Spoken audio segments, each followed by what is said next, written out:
அனைவருக்கும் வணக்கம். அனைவரும் எதிர்பார்த்தது போல இன்று மாண்புமிகு விஜய் அவர்கள் முதலமைச்சராக பொறுப்பேற்றுக் கொண்டார். பொறுப்பேற்ற முதல் நாளே அவர் ஒன்றை ஒப்புக்கொண்டார் மறைமுகமாக. அதை இந்த விஜயின் மேல் மோகத்தில் இருக்கும் அவர்களின் ஃபாலோவர்ஸுக்கு அதை உணர முடியுமா அப்படிங்கிறது கேள்விக்குறி தான். அப்படி உணர்ந்திருந்தால் அவருக்கு வாக்களித்திருக்க முடியல நிச்சயம்.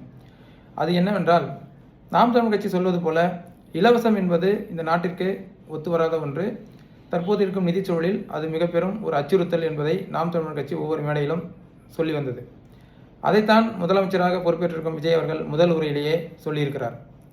ஏனென்றால், திமுக இப்படி 2021 பொறுப்பேற்ற உடனே வெள்ளை அறிக்கை அப்படின்னு ஒரு வெற்று அறிக்கையை சொல்லி, இதற்கு முன்பு இருந்த ஆட்சியாளர்கள் மீது குறை சொல்லி, தன்னுடைய கையாளத்தனத்தை மறைக்க, தன்னுடைய ரசிகர்களை மகிழ்விக்க ஒரு விஷயத்தை கையில் எடுத்தாங்களோ, அதே போல் விஜய் அவர்கள் வெள்ளை அறிக்கைன்னு சொல்லி ஒன்று சொல்லியிருக்காரு. உடனே விஜய் ரசிகர்கள் அனைவரும் வெள்ளை அறிக்கை விட போகிறார். வெள்ளை அறிக்கை என்பது இது முதல் முறை அல்ல. அதை முதலில் நீங்கள் புரிந்து கொள்ள வேண்டும்.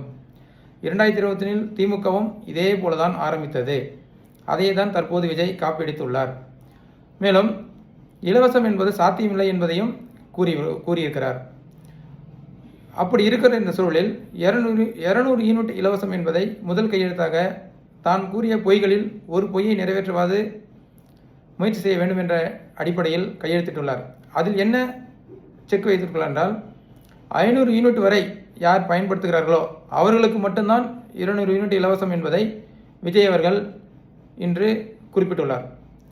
இதைத்தான் நாங்கள் ஒவ்வொரு மேடையிலும் நாம் தமிழ் பிள்ளைகள் சொல்லி வந்தோம். இலவசம் என்பது ஏமாற்று ஏமாற்று ஏமாற்று என்று. அதை முதல் நாளே விஜய் அவர்கள், நான் ஏமாற்றுவதற்கு தான் அறிக்கை விட்டேன், வாயில் வந்ததையெல்லாம் கூறினேன், அதை என் மீது இருந்த ஒரு மோகத்தின் அடிப்படையில் மக்கள் நீங்கள் நம்பி ஏமாந்து விட்டீர்கள் என்பதை இன்று அவர் வெளிப்படையாக அறிவித்துள்ளார். இதைவிட வெளிப்படையாக அறிவிக்கவும் முடியாது.